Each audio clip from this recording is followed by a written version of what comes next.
Hello and welcome to Fight News Now. I'm John Pollock. Coming up over the next hour, I hope you're ready for John Ramdeen, Robin Black, and myself, because we are going through all of the fights from this past weekend, including the UFC's return to Pittsburgh, Pennsylvania, Bellator's 149 card from Friday night in Houston, Texas, and we'll also be discussing Marlon Moraes and his performance on the World Series of Fighting 28 card. Plus, if that's not enough, Jimmy Corderas is also stopping by as we chat WWE Fastlane. It's all coming up over the next hour here on Fight News Now.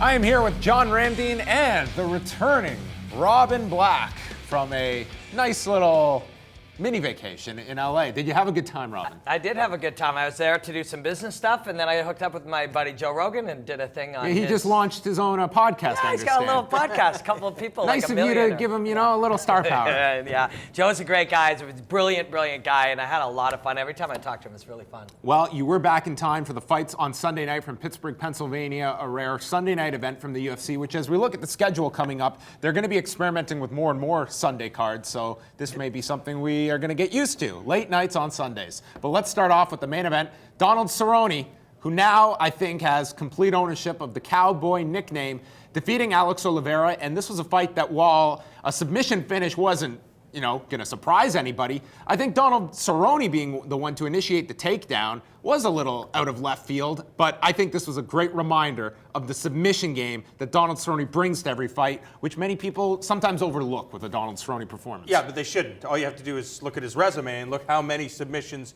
he has on there. You have to understand that he is dangerous in every single area. We were kind of talking about some of the advantages that Alex Oliveira would have in this fight, and he just has very weird movement. So Donald Cerrone, eliminate that. No need to get yourself clipped. You utilize what you believe to be your superior strengths. And although Brian Stan commented on Cerrone's takedown, once he got that mount, it was just a matter of time. The stopwatch was on, and he quickly was aggressive when it came to locking in the triangle. Yeah, he really was. You make a good point, John. When it's not just winning this fight by submission, but now when you go in and you fake a takedown, or you go in and you threaten something from the body lock next time, people are like, oh yeah, right, we can't forget. If Cerrone fights most of the minutes of many of his fights for a long time in that stance, moving that Muay Thai structure, all of a sudden he goes in and he works his way into the body lock. And really, this fight happened at range. He wanted to take away the range, so he pushed in to the clinch, did very well in the clinch, and your options from the clinch, this is nice, eh? A couple fighters saying, hey, let's show up and fight. But if you push away from the clinch, you can push away into the body lock or back out to distance. And I like Donald's idea. I think we'll see it right here. Oliveira pushes in. Donald can choose to flee this clinch, and instead he forces his way into the tie clinch, makes a bit of space with that forearm. As you get back to the clinch, he moves towards it instead of away from it. And what's towards it? Towards it is a body lock. What does the body lock lead to? A takedown. And so often we've seen that Donald Cerrone, when it comes to a submission finish, it's his strikes that set that up and just immediately jumping on his opponent. I think this adds another dimension that fighters are going to be aware that this guy is not simply just looking to trade with me. The takedown is a threat. It is real. And I feel that Donald Cerrone, we saw him throughout this entire couple of days. I mean, at the weigh-ins, walking into this fight, this was a guy who looked to be fighting, I think, in a perfect scenario for most fighters, where they're cutting a handful of pounds to get to their proper weight. And look how fresh he was coming into this fight. I think that you go through a performance like that, welterweight becomes very advantageous for a Donald Cerrone as opposed to that bigger cut down to lightweight. Yeah, what surprised me most is how comfortable he looked in there, especially coming off that loss to Rafael dos Anjos not that long ago. Mm-hmm. So for him to go in there, get his groove on, get comfortable, and execute that, we still don't know where he stands at 170 pounds, considering the fact that Oliveira took this fight on short notice. But if this is the Donald Cerrone that we're going to see at welterweight, bring on the challengers. And Robin and I were talking about it on 5 rounds today. they have to have the Tim Means fight, but a fight with Matt Brown, I think, would be just outstanding. That's ridiculous. Absolutely ridiculous. But yeah, just make no mistake about this. It was about as perfect as you can get. He goes in, gets his win bonus in a couple of minutes, not hurt, so he can fight again, which he likes to do. He gets a finish bonus. I believe he got a $50,000 performance bonus. He made a statement to a bunch of other people not to forget, so he pushed in some new chips for fighting next time. No injuries. He can go drink beer, ride four-wheelers or whatever he does, and get ready to fight again. Perfect night for Donald Cerrone. Donald Cerrone bounced back from a loss, as did Dennis Bermudez, off of a pair of losses with Ricardo Lamas and Jeremy Stevens last year, and did so against a very tough Tetsuya Kawajiri. I thought this was a performance where the first round was so even. I think that if you want to throw it a 10-10, you could make that argument. Second and third, we saw the pace greatly enhanced by Dennis Bermudez, and I thought by the third, this was Dennis Bermudez and Kawajiri just simply trying to last for those 5 minutes. This was a pretty strong effort from Dennis Bermudez, using his wrestling and his ground strikes. Yeah, I like Kawajiri because you look at that first round. I had it for Kawajiri because he was the more powerful man. He was able to control. But you saw Bermudez, and that's what you want. You want to be able to solve problems in real time, and he got to do that. Although, Kawajiri was initiating the chest pressure and the in-close fighting, we saw Dennis Bermudez make the necessary adjustments, and he implemented that into his game.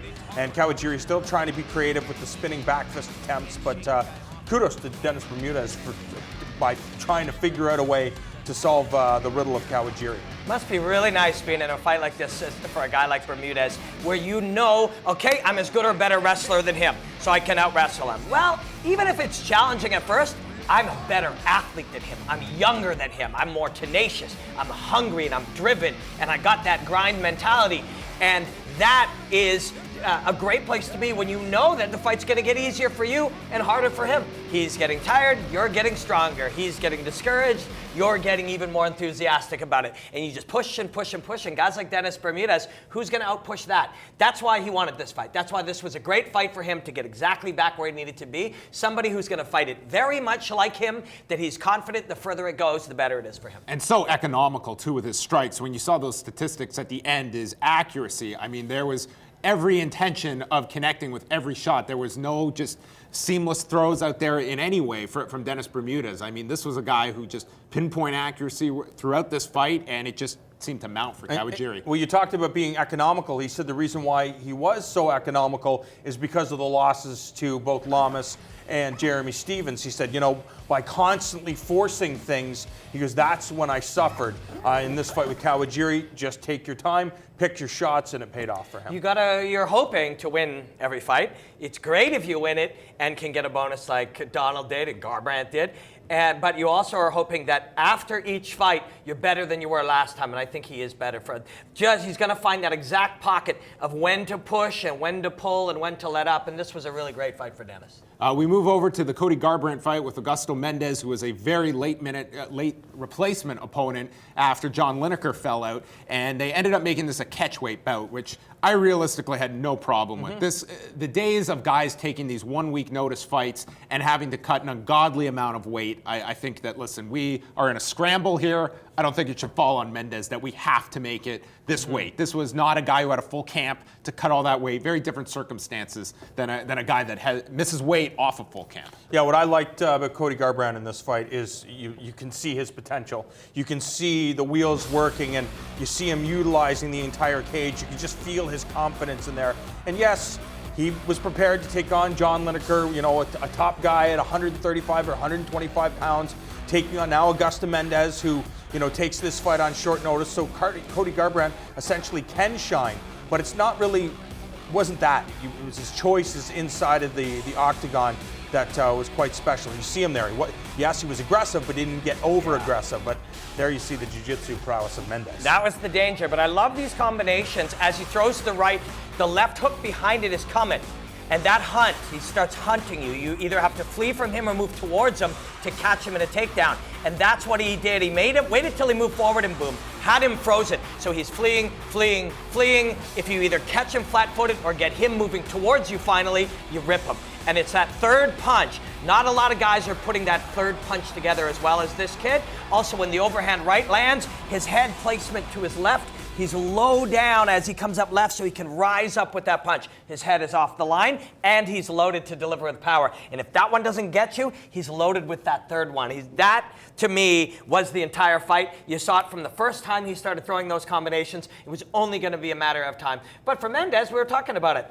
A week ago, he didn't have this $10,000, and he wasn't a UFC fighter. So it really sucks to get that, it's a concussive blow. It's hard, but that's a part of the fight game. And now he's a UFC fighter with a couple $1,000s in his belt and a career in front of him. And of course, Mendes presented a lot of dangers, especially if this fight went to the ground. And with Cody Garbrandt, a fight that he couldn't afford to lose. And by winning it, I don't know if that necessarily propels him any more forward. I think he's in the same spot where a Lineker fight is probably the next option. This was simply a fight that you get paid, and it was all risk on Garbrandt's part. Sure, but at the same time, it's all risk, and you can just chalk this up as experience because he's so young. He's going to need that experience moving forward. Because you talk about Lineker, it's going to be the most dangerous fighter he's faced at this point in his career. But of all the guys that are kind of the next level, of all of them, I think Cody Garbrandt's the guy I'm most interested in. I thought Brunson had a great fight, too. I thought he had a really, really good fight that made a lot of sense. You end up in a spot